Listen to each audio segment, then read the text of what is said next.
This video is part of a webinar series on Hindudvesha, an educational series to explore and expose systemic Hindu phobia.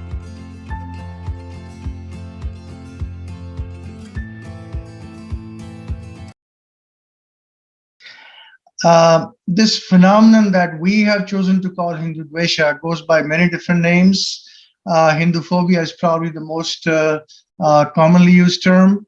Hindumesia is starting to appear, and my colleague Ram Sundarji will, in fact, talk, from that perspective. But nevertheless, all these terms technically are somewhat different from each other. But in the way we use them in everyday language, we basically mean the same thing. So what I'll do in my part of the conversation, I will try to define what we mean by Hindudvesha and just say a few words about why we chose this over the other terms. But again, at the end of the day, we are really talking about the same phenomenon, no matter what term we use to describe it.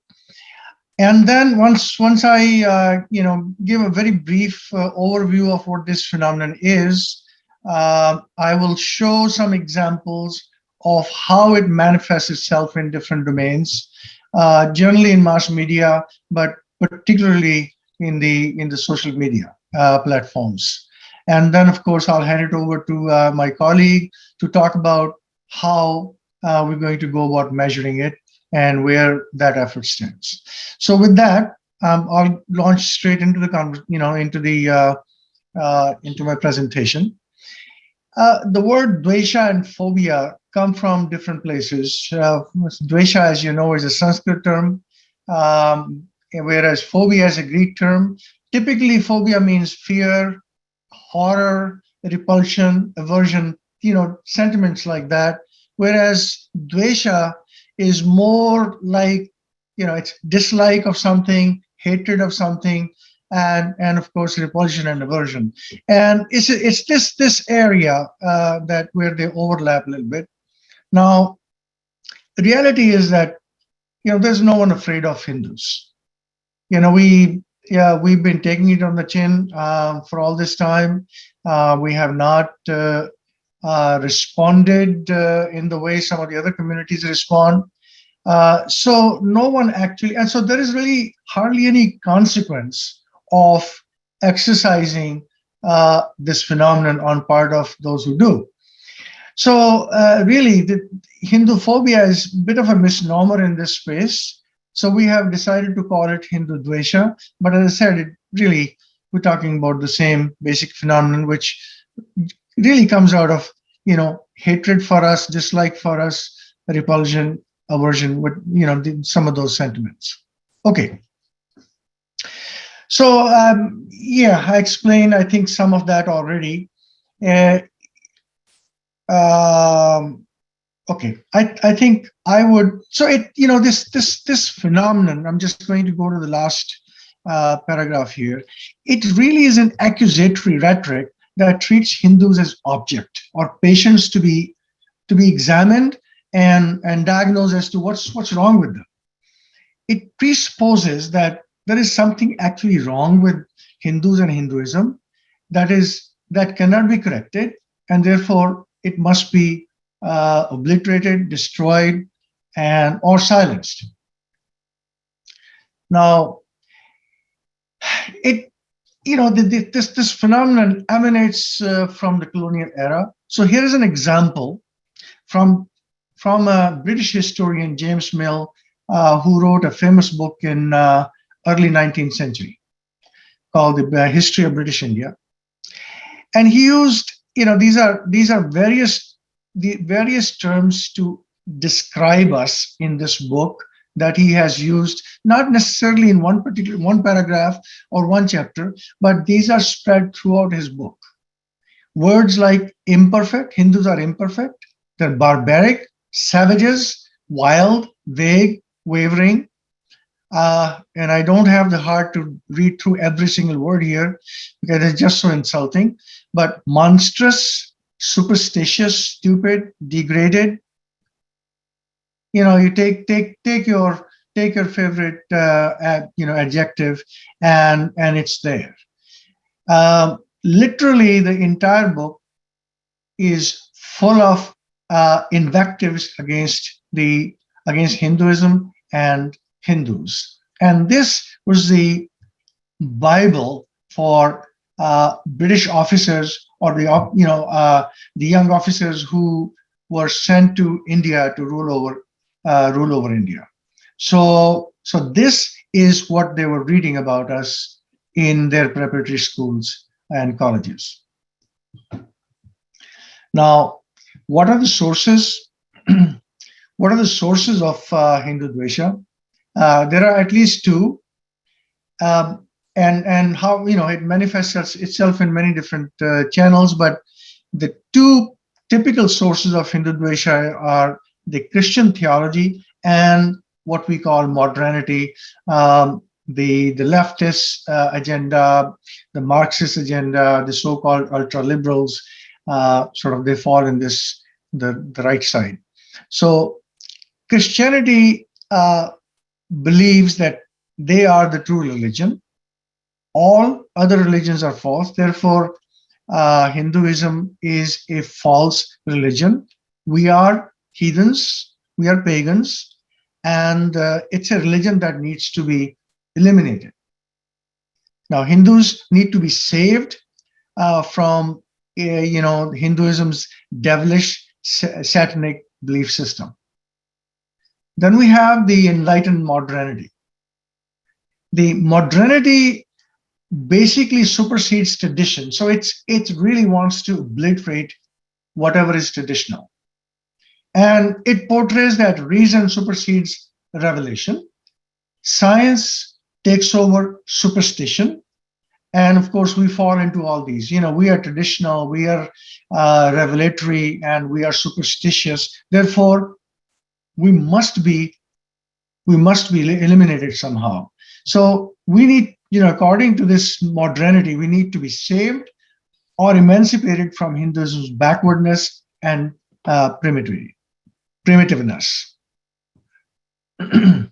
Now, all these pressures that Hindudvesha or Hinduphobia generates, comes in, it expresses itself in many different ways. So, it says Hindus have to be modernized, they have to be anglicized, they have to be westernized, secularized, and they must be supervised because they cannot look after their own affairs. Proselytized, of course, converted, Christianized, or Islamized, or if nothing else, they must be at the very least silenced.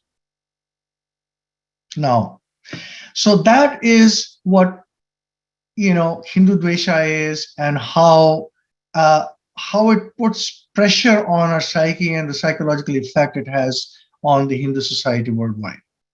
Now, let me just share some examples of how this phenomenon manifests itself in mass media. Now, mass media, I define it as these are some of the elements of mass media in my mind. The entertainment industry, which includes movies, soap operas, and streaming service, etc.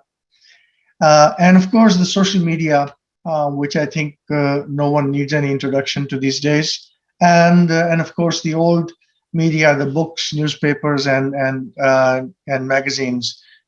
This is mass media, and Hindudvesha is present in every single one of those channels.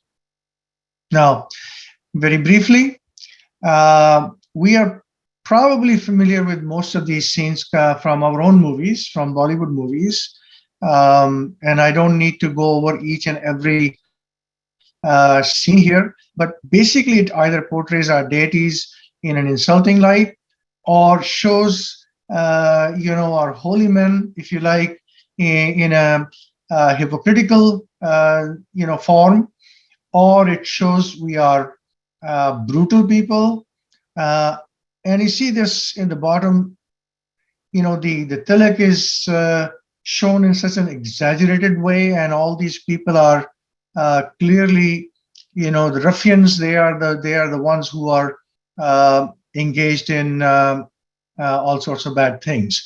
So, and these are just some examples. There are plenty of examples from our movie industry, and it's not just Bollywood that's been at the base of the culprit in this area. Hollywood, of course, has been doing it for a long time. They treat us as some sort of caricature of ourselves. In streaming service, you have a number of these popular shows where our deities are shown in bad light, or here we have Krishna and his Leela, where obviously they're in bed. Here we have ashram, where this person is a holy man and he's doing all sorts of bad things. I haven't personally, to be honest, I haven't seen these particular shows, but I understand from what I've read that these are pretty insulting, to us, and shows Hindus as hypocrites, Hindu dharma as hollow and full of superstitions and all the other nasty stuff. Some cartoons and comedies that you might see here. Bodies being shown pierced on a trishul, and here on the right hand side we have Sitaji being saying to Sri Ramchandra in this cartoon, "I'm so glad I was kidnapped by Ravan and not by one of your bhaktas." So, and there is a newspaper in her hand that talks about child raped in temple, minor raped by BJP MLA, and so on and so forth. So, graduating now to the social media, which is really the top topic of our conversation tonight. It employs all sorts of tools and tricks to promote and propagate Hinduphobia on various platforms. So it produces propaganda reports, articles, and hate-oriented artwork, and I'll share a little bit of that with you shortly. And of course, they leverage social media to spread that hateful propaganda, and they motivate and inspire the social media followers and their political allies to weaponize this hateful propaganda against the Hindu society. So here are some examples where a lot of ketchup, a lot of red paint being used to depict how nasty the Hindu society is. People being shown with red color on their faces, some staged dead bodies, India being shown in red color and dripping in blood, and what have you. I think if we didn't know any better, we would say, yeah, this is not a place I want to be in, and this society is a nasty society, and they need to be shut down. Here is an example where some of these organized syndicates like Equality Lab, they are able to co-opt some prominent people. Here's Jack Dorsey. He's the former CEO of Twitter. He is been co-opted into propagating their propaganda of hatred, and I'll show you the sign that he's carrying in a second. Here's the sign that he's carrying. It says "Smash Brahminical Patriarchy." So this is basically promoting violence against the Hindu society. Smash. I mean, it sends a subliminal message that it sends a subliminal message that Hindu society, the so-called Brahminical society, is patriarchal, and it should be destroyed by violent means if necessary. Here is Furkan Khan. She was the NPR producer, one of the NPR producers at the time she wrote this tweet. She was with a lot of after a lot of opposition from the Hindu society. She was fired by NPR, but I think then she got hired by someone else, another prominent news media. And she says if Hindus give up Hinduism, they will also be solving most of their problems, what with all the piss drinking and dung worshipping. So Hinduism basically is reduced to piss drinking and dung worship, at least in her mind. We have this fellow, Shiv Prasad Sanyal. He, I guess he's a writer. He's won an award from the Penguin Random House. And here in this tweet, he says, "Time for Brahmin Holocaust." So there is an outright call for killing Hindus. For killing Hindus and Holocaust for Hindus. And here's one of his supporters saying, "Yes, yes, hell yes." Then we have a vulgar depiction of Hindu deities. Here, Kali is being shown in a very sort of a sexy way, and a very demeaning kind of a tweet that someone put out. And I don't have the heart to read it. You can read it for yourself. So this is how Hindu phobia, Hindudvesha, Hindumesia, this phenomenon is being spread.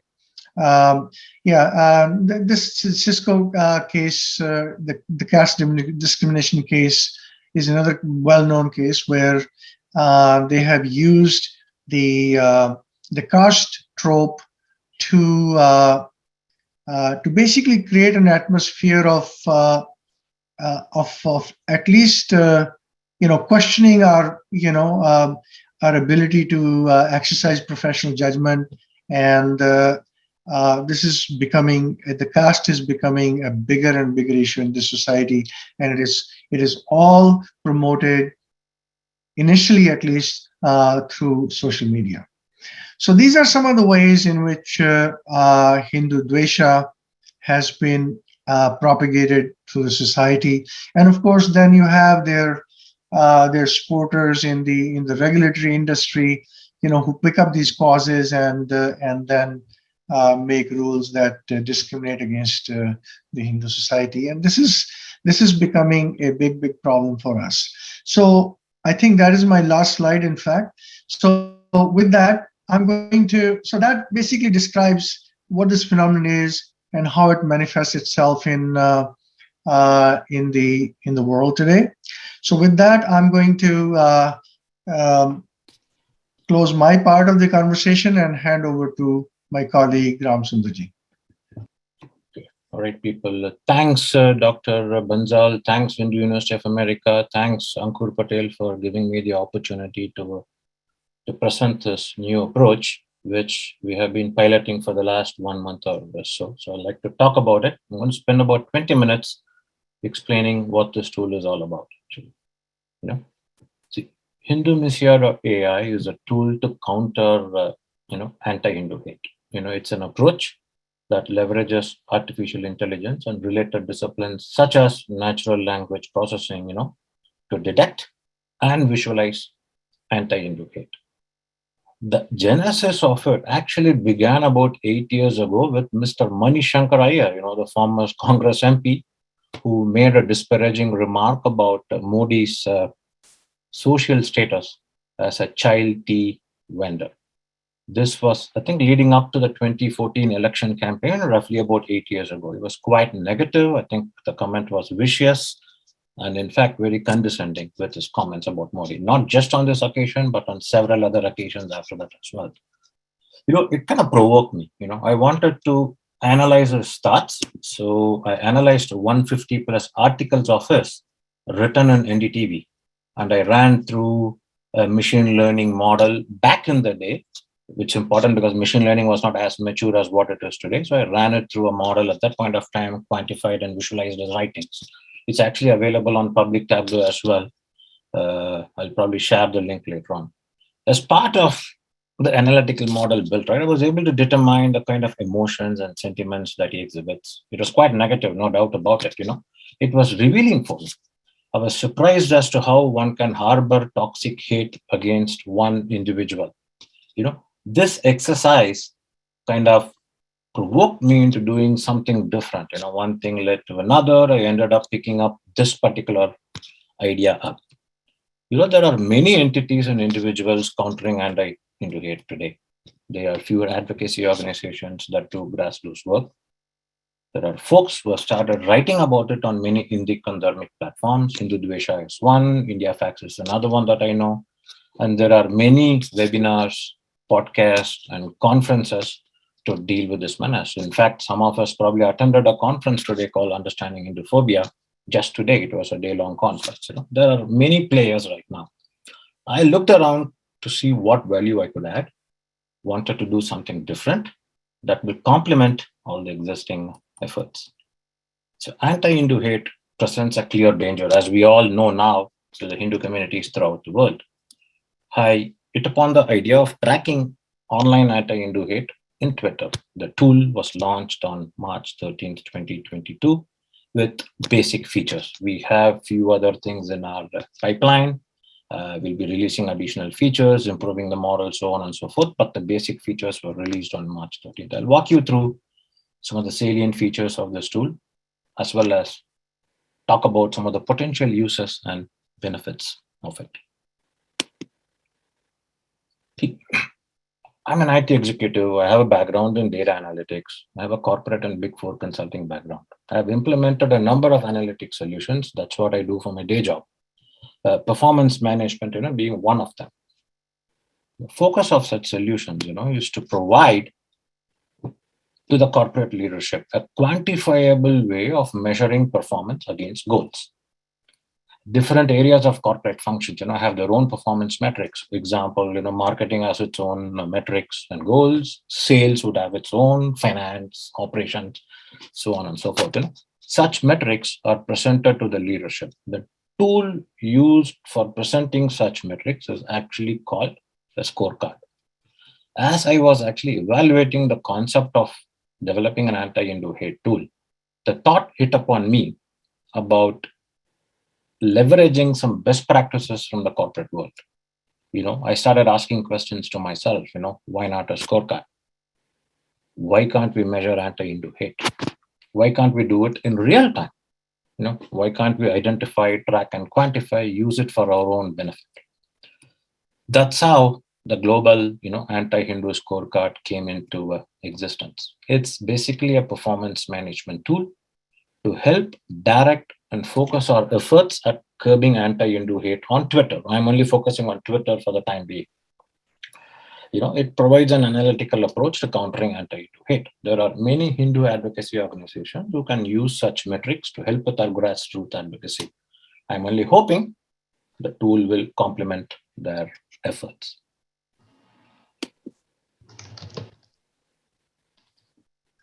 What is the global anti-Hindu scorecard? If you launch the website right now, www.hindudvesha.ai, this is what you will see. This is basically at the heart of the tool right now.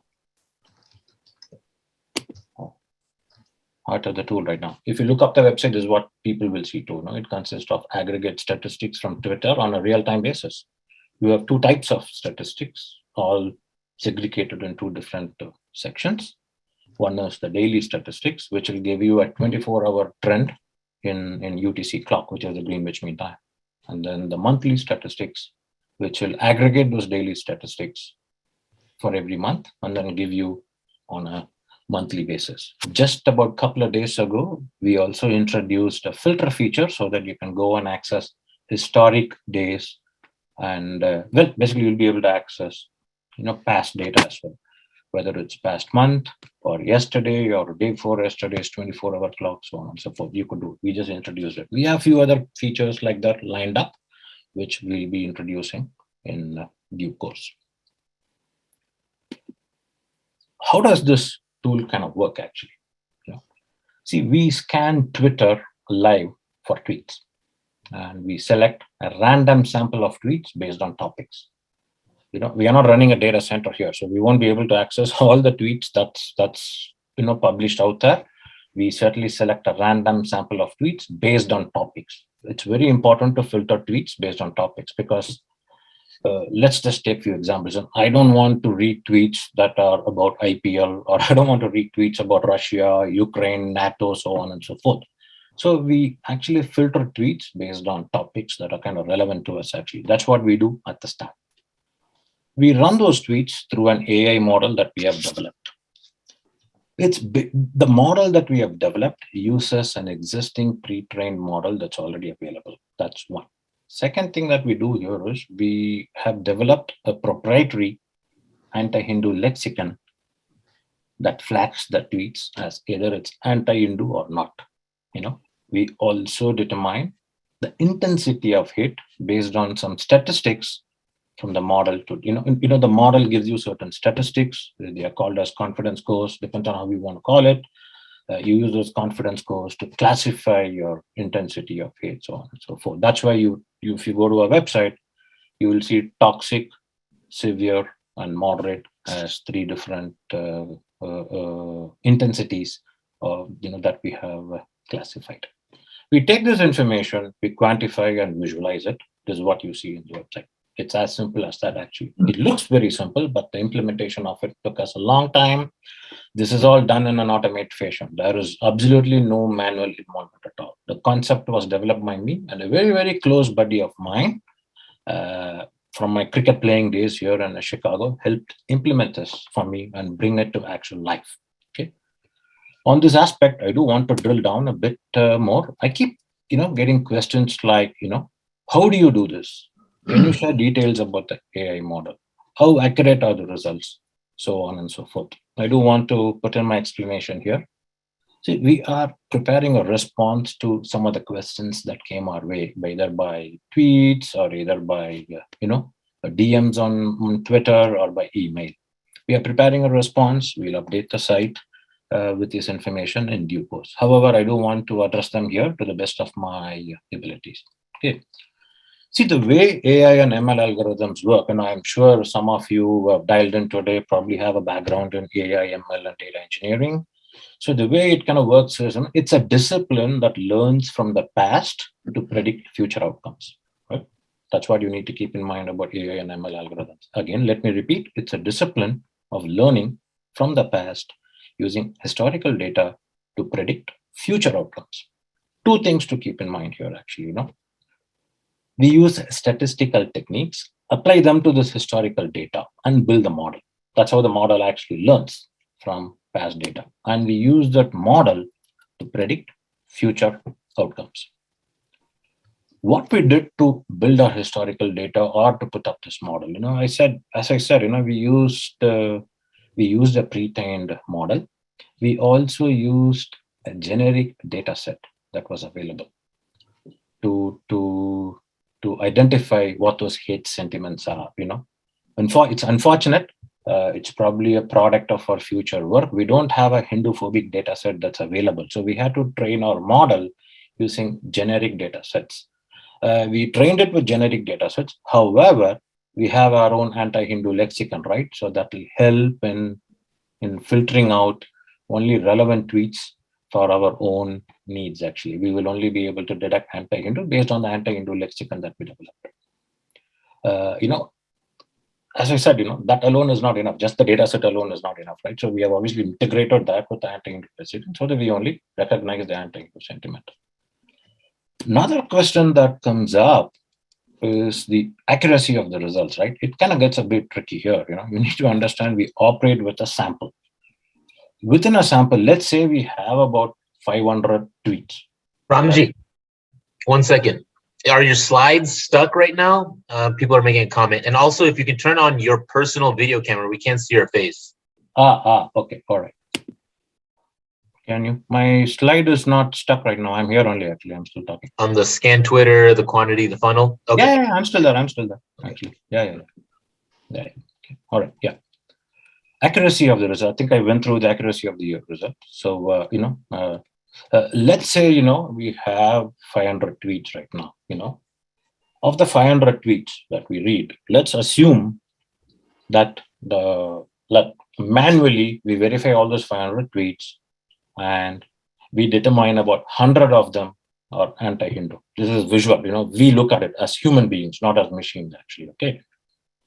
With this sample, we are pretty certain we'll catch about 80% of the tweets. We are certain that the algorithm will catch about 80%, which means if you feed 500 tweets and human beings determine 100 of them are anti-Hindu, I think 80% of the tweets that are anti-Hindu will be will be caught by the model. We did some validation work with about 1,500 tweets, and that's the statistics we are using. So obviously 80% is based on our sample, right? So we still think it will be somewhere between 70 and 85 when we do this over a period of time. Is there a room for improvement? Of course there is, right? When we scan the model results, we see a number of false positives. We'll be assessing our model results over a period of time to see how we can improve on it or reduce the false positives. There are few ways of doing it, though. First of all, we need to feed an anti-Hindu data set to the model. There are no anti-Hindu data sets. I do know there are some entities that are working on it, including Hindudvesha.ai. Once we have a sufficient data set, we'll probably take the data set, feed it to the model, and see what kind of improvements we will generate. There are other ways of doing it as well. We improve the model parameters. Model has a lot of parameters. We'll improve the model parameters, perform a what-if analysis to see if making any changes would actually help improve our results. The third one that we're going to look at is, the intensity we calculate, is based on statistics, right? It's based on a confidence score from the AI model. We can certainly eliminate confidence scores that are, way below a certain threshold. Let's say, we will decide to remove all the tweets that are classified as moderately anti-Hindu. It may not make much sense retaining them. Actually, we can only focus on the toxic tweaks, and then we can plan our action around it. Things like that, actually. So there are a few ways of improving the performance and the results of our tool, and we will be doing it as we move forward. And as I said, what we have put together so far is just a pilot approach. A pilot approach that we are assessing. We'll probably do more in due course. I want to share with you some sample tweets flagged by the model. The next 2-3 slides are like that. And I don't want to read the whole thing, actually.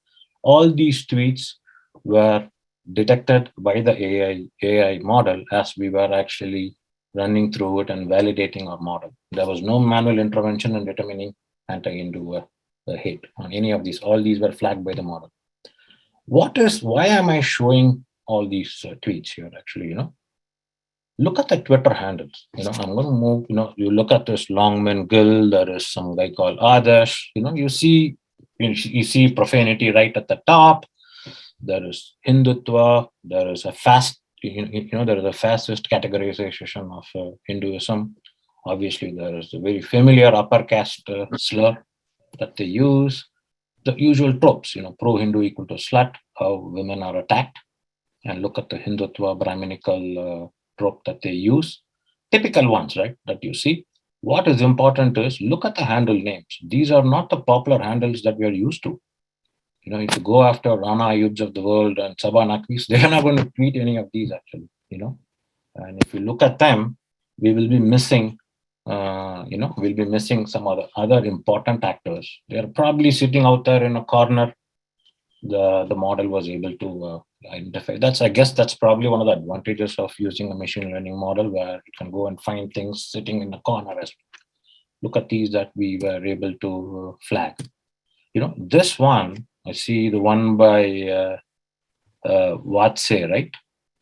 Yeah, the one by Vatse. This was actually found in a thread about infrastructure development in Mumbai. I think they were doing this coastal road development or something. We will never even look for, if it's a manual effort to actually identify Hinduphobic tweets, you will never even look into the thread, but look at the attack about Brahmins using the infrastructure for their own needs and not for anybody else, actually. So that's one of the advantages of. These are some of the sample tweets. Sangi, Kaupes, should not come as a surprise. What a surprise is the kind of handles that you find in promoting anti-Hindu hate. Now just want to talk about how the tool can help. Right, this can be a great tool, I think, for stakeholder engagement. It's not that stakeholders are not being engaged. Actually, as I said, I do want to clarify. There are a lot of advocacy organizations, Hindu advocacy organizations in the US. They are currently dealing with us. I think this tool can be a great complement for them. One can use the statistics and the data behind it in the following ways. There are many who keep refusing the realities of anti-Hindu hate. Those who are unaware of it, they must be educated, right? So we can use this tool as a good educational material. It is important we start educating, lawmakers, law enforcement officials, social media organizations, educational institutions, etc., to the realities of anti-Hindu sentiment. You can engage with social media influencers, media personnel, think tanks, and public intellectuals as well to expose and raise, awareness. Last but not the least, we the Hindus are the ones who are affected by this hate sentiment, right? We can use this tool to educate our own Hindus so that, they can be made aware and they can start forcing social media companies, lawmakers, and law enforcement officials to act. You can do it in a number of different ways. Simple way is to just mass report all these tweets and tweet handles, document and catalog some of these Twitter handles, and give it to some of these organizations like Hindudvesha.ai so that we can start monitoring them on a regular basis. It will help us to identify some of the repeat offenders, report them to lawmakers, law enforcement officials, so on and so forth. Coming towards the end of my talk now, this is the last section, right? See, when we start engaging with our stakeholders with facts, that too collectively, we certainly help our voice. We help raise our voice and we allow ourselves to be heard. Actually, nobody can ignore us. Our concerns will get the required attention from lawmakers, law enforcement officials, media outlets, including social media companies, and it will also help enable Hindus to influence action on the ground. Hopefully, with our actions, we'll start seeing its effect in Twitter. You can see the reduction in anti-Hindu tweets. Hopefully, we can use this tool to measure the trends. And we hope to see the trend come down and not go up or stagnate. That's essentially the idea behind the use of this tool. With that, Dr. Bansal, I think I've come to the end of my talk. I do want to express my thanks to Dr. Jay Bansal and Mr. Kalyan Vishwanathan, who could not be here, for providing the platform to be able to talk about this tool. Thanks, Ankur, for having moderated this discussion. In fact, I'm actually in discussions with Bansal and Kalyan to explore opportunities to put this tool to practical use going forward. With that said, I think I'm ending my current talk. Dr. Bansal, over to you. Thank you very much, Ramji. I think it certainly is a wonderful initiative on your part and on your team's part. I guess we have to say that this is a little bit of a work in progress, but with some additional effort, with additional validation, it can be a great tool for us to put in front of everyone as to what is happening out there in terms of Hindudveshi sentiment and the intensity of it changing as a function of time. So thank you very much for a very enlightening conversation. There are a number of questions in the Q&A box, and there is one or two in the chat room. A question from Prasiddha Sudhakar. She's asking, what tool do you use for live monitoring? And how does your classification process work to determine what is anti-Hindu or not? Are you using text classification? Yes, we are actually using text classification. Right now, I have not released the details of our anti-Hindu lexicon. It's currently under the wraps. I think I know Prasida. I think she was part of the Understanding Hinduphobia conference, I think today. Right. Kept it, we are keeping it kind of under the wraps because it's still not final, as we are just piloting our approach yet, actually. I do want to say that, the anti-Hindu lexicon that we have developed is based on knowledge that we have gained, reading James Mill, reading several other, Hindu-phobic history books that was introduced to us in the last 2 or 3 years, plus our own experience, actually. Sure. We used a pre-trained model, which is BERT, which is a language model that we use. We applied what's commonly called as transfer learning technique in order to determine anti-Hindu sentiment. I hope it answers the question. Thank you. It does. So I think it also answers the question as to whether you're able to share the anti-Hindu lexicon at this point. And I think your answer is no. At the moment, you're keeping it under wraps. Keeping it under the wraps. So we will have to validate it for some more months. Hope to be able to publish the lexicon in our website as well. Okay. There are a couple of questions from Ramesh ji. I'll answer those in a second. Let me take up Ramji, your questions first from the Q&A box. So Ravi ji is asking, are you also picking up only those who have, let's say, 1,000 plus followers? In other words, are you using some techniques to filter down the size of the database to analyze? No, we only go by topics. We are not filtering any tweets by handles, although it's possible working with Dr. Bansal, we may end up doing it once the model results are out, just to make it convenient for us to use and engage with the results, right? So if you have, we flag about 2,000 tweets a day, there are quite a lot of false positives, if you will. It's not possible to work. We don't have the resources and the bandwidth to be able to review all of it. So it's possible, we may apply a few other such techniques to filter them, but not at this point. We just go blanket against Twitter. We just do a random stratified sample based on topics. Okay. I hope that answers this question. Yeah, but that's something that can be done down the road if it can be tried as a way to filter down the data. Okay, another question from the same person, Raviji. Can you also have a page that amplifies Hinduism sporting handles so that we can see if on a scale of 1 to 100, if Hindudvesha versus Hindu, favoring tweets are favorable to Hindus or against Hindus? Okay. We don't have it in our scope. We have never thought about mixing pro-Hindu handles with anti-Hindu handles, if you will. This is merely purely to focus only on anti-Hindu handles. So we have not thought about it, but we can certainly consider your input, see what we can do going forward. Okay, excellent. Thank you. So Ramesh ji, you have a number of questions, and thank you for your patience. I'm going to come to those now because I wanted to finish with Ramji's questions first. So your question is it possible to form a group in the US which will be writing letters to the editors and to NPR and so on and so forth? So to that, I will say that we actually have been engaged in an effort that we call Hindudvesha Initiative. And I'll share the details with you in a second, actually. So this is something that we started about a year and a half ago.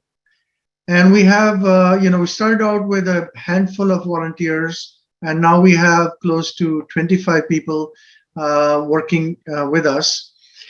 And it takes the form of these webinars, to educate, Hindu community on these issues. But it also takes the form of actually writing articles and publicizing those articles. And we have a website that, Kalyanji and I manage. And I'll share just very briefly the landing page of that website.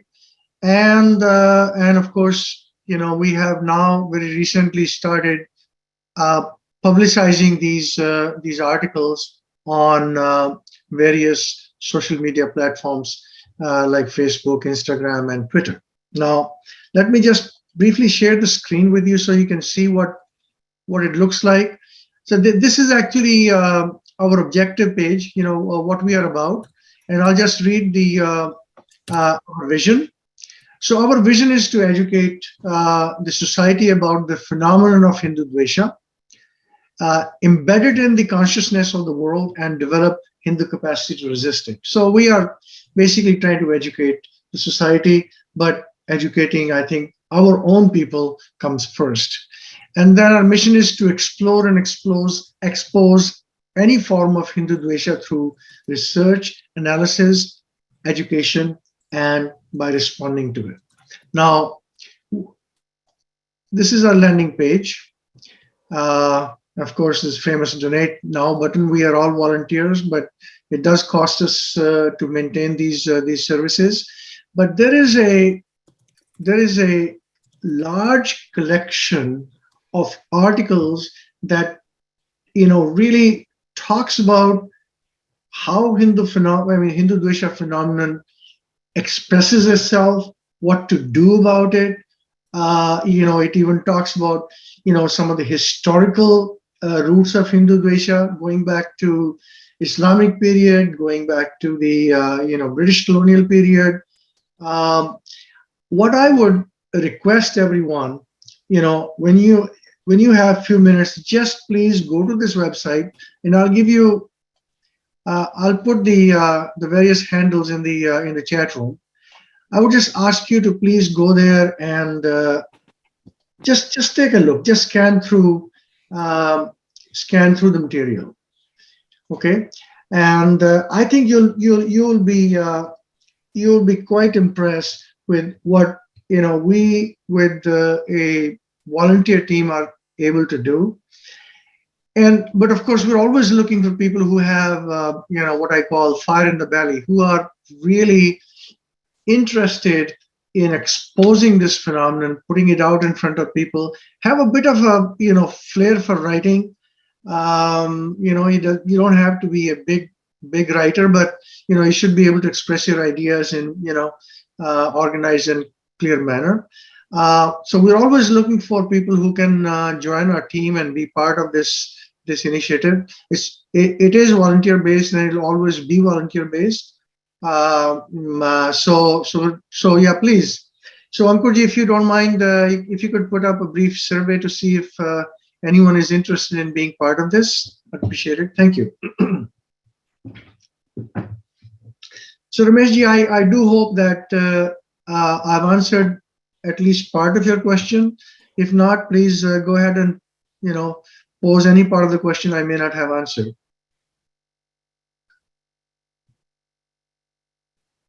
I think there's a good question from Nina Narumanchi. Yeah. How much do you think this data will help in getting Twitter to suspend these Hindu-phobic handles? Of the sample tweets that I shared in my presentation, there was one that I reported, and I asked all my followers to report. I don't have too many followers actually, but if you mass report, I think Twitter will act, because I did get a message from Twitter saying that report was found, that particular handle was found to be, abusive, blah, blah, blah, all that stuff. They probably, suspended the handle, or at least blocked the tweet. They do it actually. And so one of the goals we have is, once the model is fine-tuned, right? Once we get a lot more accurate results, then we can put up an automated tool either in Hindudvesha.ai or with Hindudvesha.org, where we can give an opportunity for people to review the tweets and flag them, or communicate with Twitter to get them flagged. So these are some of the features that we have in mind, but it will take us a little bit more time to get to that stage. Excellent. So Rajesh Vermaji's question is pretty much similar to Ninaji's question, which you just answered. Yes, once we are able to measure, once we are able to identify, then we can run campaign against the offenders and have something done to their account, hopefully frozen. So could Jaraman IRG is asking, could this tool be used on paper, blog, and articles that are text-based? Yes, yeah. The idea is for this tool to be used at least for academic papers. Dr. Kundan Singh would probably be one of our first clients to use this tool. Yes, we have it in our pipeline to be able to use it. It's just the fact that, in academic papers have their own formats. There are no standard formats, right? So we have to feed them into a format that is easy for the model to read, and then it should be able to do that. But one thing to keep in mind, academic papers, they are not going, you saw some of the sample tweets. You're not going to find any toxic sentiment in academic papers. All the hate will be camouflaged in nice diplomatic language. So if the model is going to look for hate based on confidence score and sensitivity, it may not work like that actually. So we do have to. We want to do a pilot ourselves. We don't have it. We're not done it actually, but we have to review the tool to see how it performs against some of these academic papers. In fact, I want to share something personal with you all. I had my son create an Excel version of James Mill's book last summer. He interned for me, actually. He interned for me. When he did it for me, I have all his James Mill 7 chapters in an Excel sheet, one sentence at a time per line. When I get time, I would like to run that through my tool to see how the model reacts. The model may not generate what it kind of generates right now because it's an academic book, right? And you're not going to see any toxic hate in there actually. So I'll have to evaluate it. So, but yes, it's possible. To answer your question, definitely, yes, it's possible. Okay, I think there was, I believe Dayabai Patelji had raised his hand, but I would please ask you to put your question in the Q&A box. We're not taking any verbal questions in this forum. And I'm not seeing any new questions at this point. If there is nothing more here, okay, Hinduphobic Khalistani activists are organized. Okay, yeah, I think we all answered that question. Okay, I think on that note, I'd like to thank everyone on behalf of all the webinar sponsors, my organization, VHPA, the Dharma Civilization Foundation, and Hindu University of America. To all the participants for being here, for taking the time to hear us. This is an important topic for the entire Hindu community, and of course, our colleague and guest Ramji for being here and sharing his wonderful work in this arena. So, with that, thank you, everyone, and with that, we will close the. Thank you for the opportunity, Dr. Bansal. Thanks for it.